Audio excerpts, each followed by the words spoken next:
So why did we take a YouTube break? Well, there was a couple of reasons. It was a personal break from YouTube. We had some serious issues come up that needed to be addressed. Like somebody in our community called Humane Society on us, made up a false accusation saying our dog has mange and that we weren't looking after our birds, we weren't looking after our cats, we weren't taking care of basically any of our animals, that our goat was always loose. And that was the farthest from the truth that it was. Another complaint was that we always had the goat tied up. It was on a short little dog leash, blah, blah, blah. When the Humane Society officer came out and did the check for the safety of the animals, the health of the animals, he realized I have a 115-pound lab that has a yeast infection, which is treated. Unfortunately, she is overweight. She is a lab, and with a lab, they have a fur coat, plus they have a water coat. And in the summertime, they tend to take, especially females that have been bred, which she has been twice, they take what's called hot patches. And it's itchy and it's hot, and they'll pull their fur out and they'll blow their coat because they got to get that thick coat off first and get down to their water coat.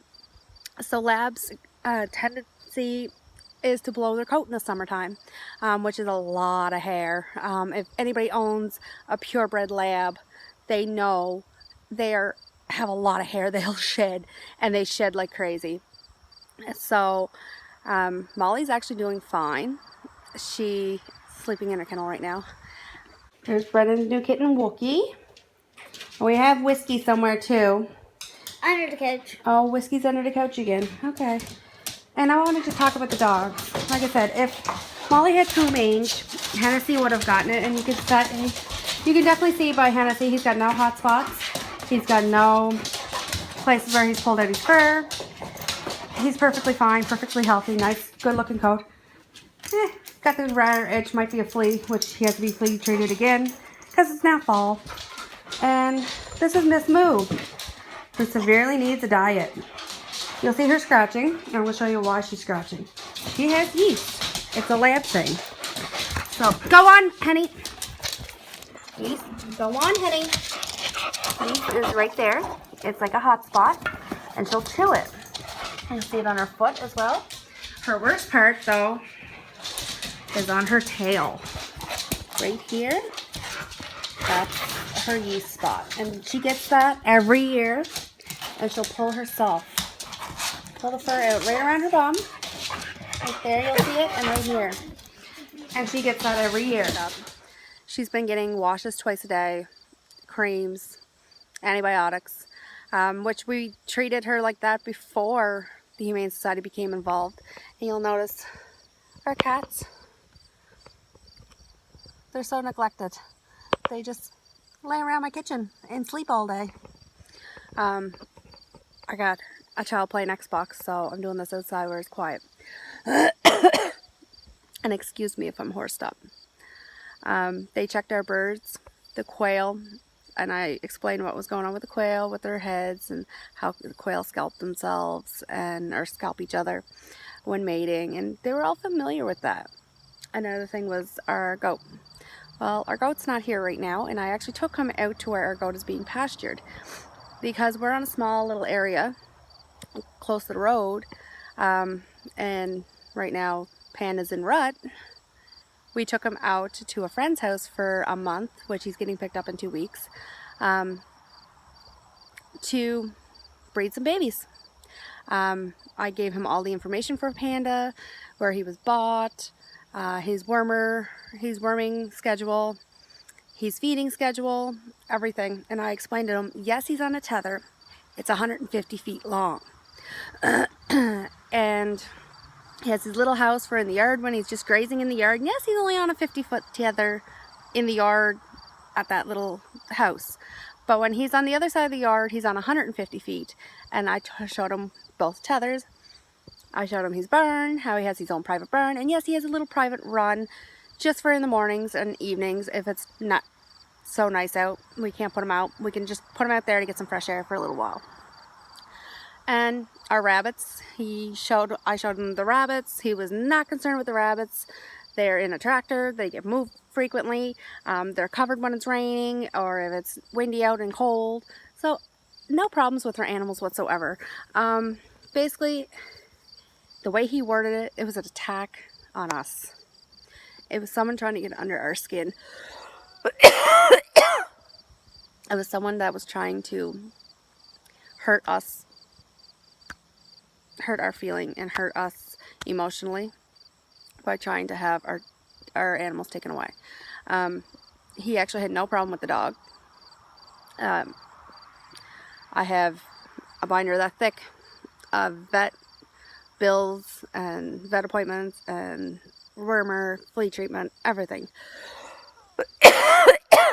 that they get on a regular basis. So, in fact, he didn't have a problem with it. And if it was true mange, we'd be affected by it. The other animals in the house would be affected by it. And right now we have 4 kittens. We have Mama Cat, we have Mia down there, and we have 2 more kittens. So if it was mange, they would be affected by it. They would get it too. Also Hennessy, who shares a kennel with Molly, would have mange. And Hennessy's perfectly fine. He's got the beautiful coat. He's got nothing wrong with him whatsoever. So, of course, not an issue. Like, the person that made this complaint basically pulled this complaint out of thin air and just did it as a personal stab. And it hurt. It hurt a lot, and that's why we took a break from YouTube. Also, my health hasn't been good. This morning I actually had a severe allergy reaction, which ended up in a very severe asthma attack, which my husband had to take me in and get treated for at the emergency room. And so I have to thank my husband for that, and my kids, because my kids were trying to help me breathe and trying to get me under control, because they didn't want me to call 911. And we didn't have to. We called 811, which is the talk to a nurse practitioner, and get papers sent to the hospital saying we were on our way, which was fine. We were in and out in 2 hours and home by 8 o'clock in the morning, and it was fine. They gave me the medicine that I needed. Now I do have to be on a regular schedule of of asthma medication, as well as allergy medication, because my allergies is what caused my asthma attack. They've diagnosed me as allergy-induced asthmatic, which is if I'm out cutting grass or I'm out cleaning coops, I'm going to have to wear a mask, because it's an airborne allergy that affects my lungs and sends me into an asthma attack. So yeah, that's why we took a break from YouTube. And you've seen in our last video, that was just a quick video I put out there to help us say, yeah, we're still here, we're still going to work on things, but we needed that break. And people that are on my YouTube, that follow us and subscribed, that also follow us on Instagram. I have been on Instagram and I have been posting almost regularly. Another thing we've done, we've canceled our internet, so everything's being done over my data on my phone. So I got to do it sparingly, because it does take up a lot of data. I only have 10 gigs a month. So I'm going to try and Wi-Fi it when I'm in a Wi-Fi area. And other than that, I'll be posting probably every 2 weeks. So yeah, that's what's going on with Triple B right now. And our garden's doing great. I've got a lot of spaghetti squash. I've got a lot of zucchinis, cucumbers, tomatoes are starting to ripen up, so I'm going to be making a lot of salsa verde soon again, and I'm going to also be making some spaghetti sauce. So that's exciting, and that's what's coming up in the next couple of weeks. I'm going to make also zucchini mustard pickles. It's something I haven't tried yet, and I really want to try it. So yeah, that's what's coming up in the next couple of weeks. And like I said, our animals are so neglected. No, They're like our babies. Even our birds are like our babies. I wouldn't neglect a child. I am definitely not going to neglect an animal. It's just not in me. I'm an animal person. My husband is an animal person. My kids are animal people. It's just not in us. We will give them shelter, we will give them food, and we will give them grazing time. And why we have our birds pinned up in the camper, where's the camper at? Right there, is for their safety. The safety of them, because we do have predators. We've already lost 2 chickens due to predators because they got out and we tried to catch them and we couldn't catch them and predators got them. So why they're in there and not free ranged is for their protection. And the Humane Society and Agriculture PEI had no problem with that whatsoever. The coop's cleaned every 2 weeks. They're fed twice a day. There's 3 waters, so 3 gallons of water in there a day. 30 gallons of water in there a day. Each water is a 10-gallon bucket. So there's 3 of them. So they got plenty of water, plenty of food.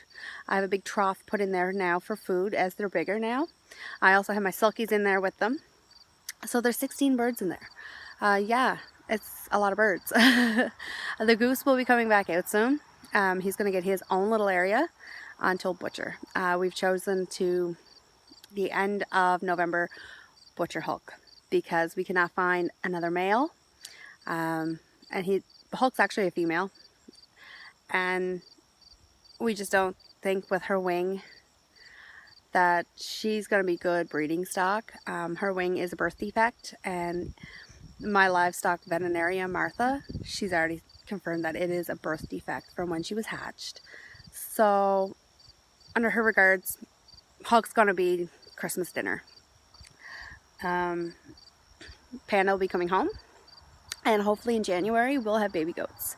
So that's our little update, and thanks for joining us.